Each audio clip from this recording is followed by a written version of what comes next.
Weh geng, aku ingat biasa-biasa geng. Kau tengok. Luar biasa geng, nampak? Penuh kat dalam tu. Dahsyat. Dekat rumah aja macam tu dia punya viral tau. Kek mangkuk dan dessert dia.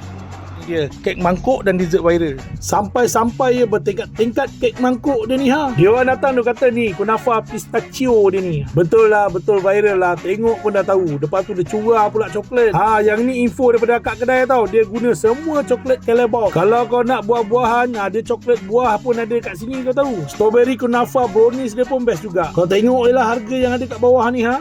Selain daripada tu aku nak beritahu lah, ada banyak juga makanan-makanan vendor yang ada kat sini. Korang kena datang tau. Sebab apa? Dia buka Sabtu Ahad je, 1 petang sampai 5 petang. Memang kena datang awal lah. Kau tengok macam mana ramainya orang. Nak datang sini senang je. Kau waste je kek mangkuk and dessert viral. Okay guys, ini jalan besar Cheng nak ke Melaka tau. Nampak CIMB Islamic ni. Kau jalan terus masuk dalam ni, terus ke dalam.